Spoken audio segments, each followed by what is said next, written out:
I'm killing you. How you hear me? How you hear me? I want to fucking kill you. Bitch. Oh, you bitch. Ah. Ah. You scared motherfucker. Oh. The fucking pump. The fucking kill your fucking nigger. Greetings. That violent felon you just heard in the back of that patrol vehicle trying to kick out the doors and screaming and cursing and threatening to kill the deputy that was driving 5 times. Each one of those is a felony. And then calling him an effing nigger as they pulled up to the jail. That was our District Attorney Kenny Wright's main witness, not just his star witness, his only witness against me in his failed 5-year prosecution of me for something that he knows and everyone involved in my arrest and prosecution knows I did not do.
The purpose of this video is to show you where another border state criminal, just like the man that I shot, that comes to Kenny Wright's judicial district, which is the Oklahoma's 13th, Ottawa and Delaware County. This happened in Ottawa County. But he comes here because he is protected. The drug dealer that I shot, who's also had felony convictions for burglary and theft at that time, while I was undergoing prosecution, he earned another drug felony and another DUI conviction, separate from the video you just saw. That also took place during my prosecution. But this other criminal I'm getting ready to show you demanded he pulled his Snitch Immunity card to the wrong cop.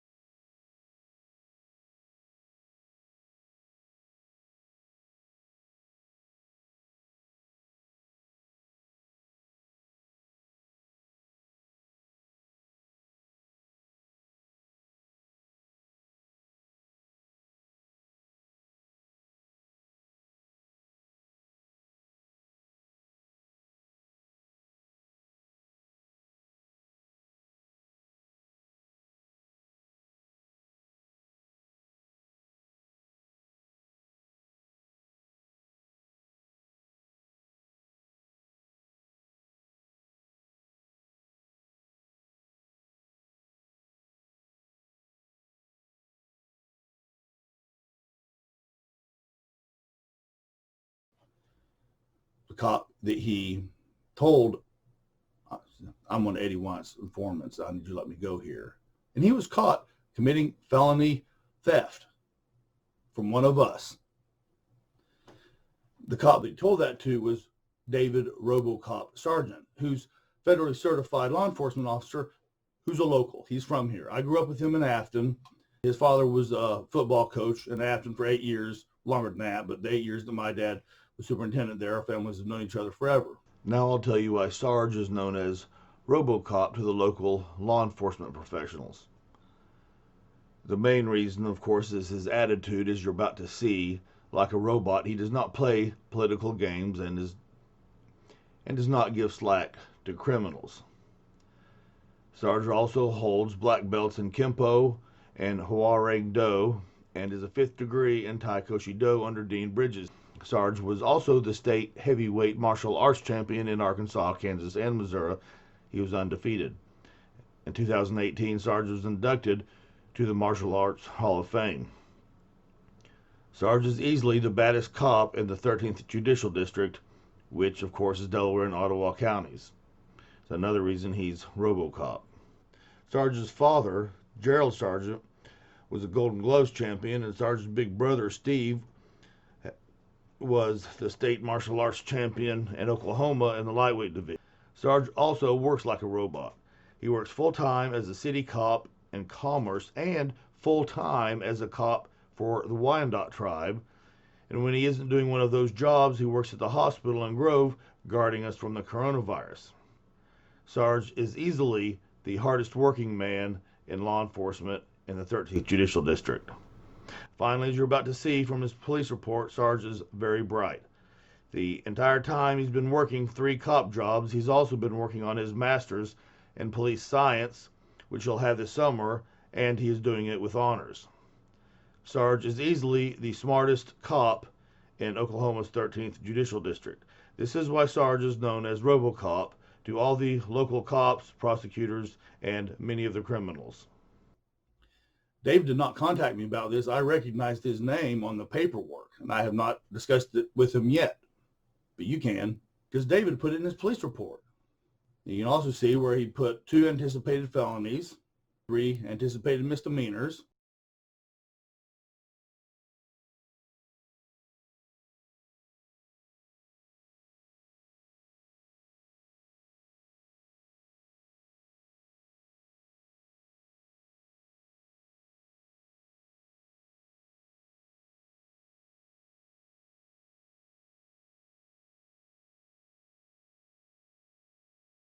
and you can see right here, Eason's name. Eason is the low-life investigator that works for Kenny Wright in Ottawa County. He's one of the guys, he's one that perpetuates this informant-based prosecution industry that we have here in the 13th Judicial District, which is Ottawa and Delaware counties, where criminals, they rat on 3 other people, they get the charges dropped against them, and then they keep on doing their drugs and committing their theft and preying on us, while more people come in, while more snitching and more ratting, more arrests, and no one ever does serious time hardly. About a week ago, I showed you a video of where he filed false charges, felony charges against a young woman for failing to take her 3 children to get medical treatment, and that could have put her away for life after she totaled her vehicle. Okay, she could not have taken her children to the hospital. She just totaled her vehicle. Now, her meth head husband is a snitch, so he wasn't charged with the felony, even though the information said she totaled her car, and the police report said that the husband picked her up at the crash site. There were no cops there, took her, the 3 children, to his brother's house, left the children there, then took his wife to the hospital. Clearly, by the own police report, he's the one that committed the felony, but she got charged because he's already a snitch. He had his felony burglary charges dropped by Kenny Wright, our district attorney. He was represented by backdoor Winston Connor. It's all a game to these lawyers. That's when he turned snitch. So they don't need to give him a felony. They're going to give her a false felony knowing that she didn't do it. The other 4 drunk driving charges she got, Kenny Wright, the district attorney, knows that if she has a competent attorney who cares and is not dirty, then there's no way he can prove to a jury beyond a reasonable doubt that she did not go get drunk at her brother-in-law's house after she just rolled her car twice. See, there were no cops there when she had the accident, so there's no way of knowing if she was drunk while she was driving and had the accident. And Kenny Wright knows this. And I could put up a new video every day of this type of stuff happening, but you can go down to the Delaware County Courthouse and sit there and watch all day long criminals come in who are charged with felonies, and little New England Nick Lellicus motioning to dismiss at cost to the state because they go turn snitch. Because to these outsiders, it's all a big game. The informant-based incarceration industry that they have here. Like I said before, there's been books, not just mine, written about it here. John Grisham, a best-selling author and attorney, wrote a book called The Innocent Man, who Netflix just made it into a movie. It was about Oklahoma rural cops and Ada framing some guy based on snitch testimony, and he was on death row. I'm telling you, it happens all the time. And this is my point. Kenny Wright doesn't care who you are. You might think that this is just a mistake or a fluke, or they're trying to protect this. They don't care who you are. But you have political connections or a lot of money, they're not going to protect you and do their jobs, and they haven't. When I say they aren't going to protect you and they aren't going to do their job, I am referring to Kenny Wright's boys. Obviously, there are Patriot cops in our community, like Robocop Sergeant, as evidenced by this video. When I say they aren't going to protect you and they're not going to do their job, I'm also referring to instances when a regular citizen has a run-in with a protected snitch, not in the case of a citizen needing directions, etc. It's doubtful they will tell you this unless they know you, but for the most part, cops in our community can be divided into two groups.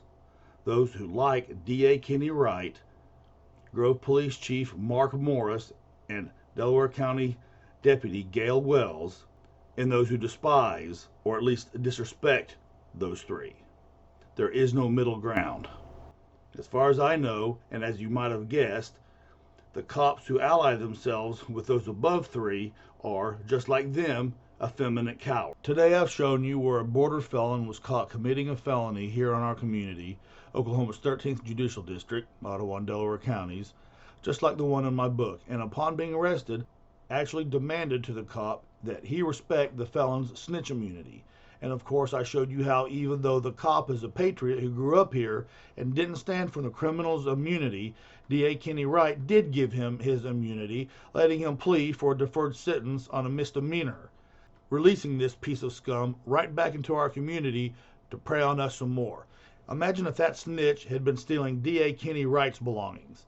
You think he would have had his charges dropped to a misdemeanor and gotten a deferred sentence on that? We have a sheriff's election coming up, and although I've heard them talk about spending more money on more jail cells, I have yet to hear one candidate promise to lower crime. And any local cop who tells you we don't have a bad snitch problem or denies that snitch immunity exists obviously is a goddamn liar or unbelievably stupid. Or probably both if they're like the majority of Delaware County law enforcement administrators I know. As I explained in my book, Delaware County and Ottawa County have become havens for dope criminals. Instead of campaigning on more jails, the candidates should be promising to rid our legal community of the snitch-based incarceration system that has caused so much harm and grief to those of us who can't afford political protection. In closing, I want my enemies, which are basically the enemies of my community, to understand that I've spent the last 5 years not only building my own defense against my false arrest and prosecution, but gathering information on my false accusers and every other corrupt individual in power in my community. At any rate, I am just getting started, and my enemies should consider that should anything happen to me or my loved ones, the internet will be flooded with embarrassing evidence of dozens of important people. For instance, did you know that while my prosecution was going on, that one of my false accusers was having an affair with the Grove school superintendent? That false accuser sat on the Grove school board too. The superintendent's husband found out and wrote the school board member's wife. The board member was kicked off the board didn't rehire the superintendent, and her husband divorced her. The ex-school board member's wife stuck with him though. Who knows, maybe he has some dirt on her like I have on him. Or perhaps she just didn't have as much self-respect as Backdoor Connor's ex, who knows? Regardless, don't be surprised if the letter that superintendent's husband wrote surfaces on the internet.